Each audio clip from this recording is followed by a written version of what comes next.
ఏం డాక్టర్ ఎట్లున్నావు? నేను బాగున్నాను మామ్. మీరేంటి ఇట్లా వచ్చారు? చెప్తే నేనే వచ్చి ఉండేవానుగా. అంతొద్దు డాక్టర్. ఆ, చెప్పండి మామ్, ఏమైనా ప్రాబ్లమా మీకు? అవును డాక్టర్, ఎప్పటి నుంచో ప్రాబ్లం.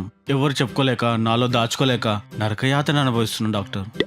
డాక్టర్స్ కి లాయర్స్ కి ఏమైనా చెప్పొచ్చు. మీ ఉండేదే మీ ప్రాబ్లం ఏంటో తెలుసుకొని సాల్వ్ చేయడానికి కదా. చెప్పండి మామ్. చెప్తాను, కానీ బయట ఎవరు తెలియకూడదు. బయట మళ్ళీ నా ఇమేజ్ డ్యామేజ్ అవుతుంది. మీ సొంత బామర్ది అనుకొని చెప్పండి. బామర్దా?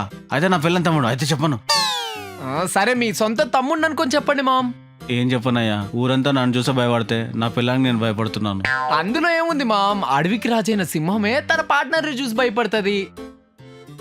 అయినా ఈ రోజుల్లో పెళ్ళాన్ని చూసి భయపడిన మొగోడెవడున్నాడు చెప్పండి మామ్, పర్లేదులే గాని. కాదు డాక్టర్, బాగా నన్ను టార్చర్ చేస్తుంది. దాని పేరెత్తినా దాన్ని చూసినా నాకు కారిపోతుంది. ఓ, సో మీకు గైనోఫోబియా. ఈ ఫోబియా ఉండేవాళ్ళు అమ్మాయిలు చూసి బాగా భయపడతారు. మీరేమో పెళ్ళాన్ని చూసి భయపడుతున్నారు.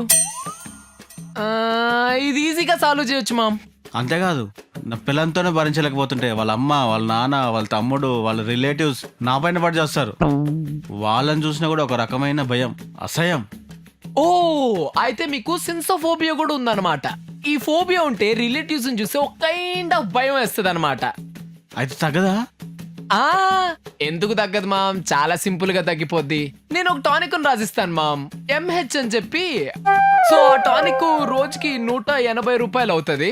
సో ఆ టానిక్ కరెక్ట్ గా 4 రోజులేసి ఇంటికి వెళ్ళారంటే ఇప్పుడు వరకు మీరు మీ పెళ్ళాన్ని చూసి భయపడుతున్నారు. 4 రోజులతో మీ పెళ్ళామే మిమ్మల్ని చూసి భయపడుతుంది. Thanks doctor.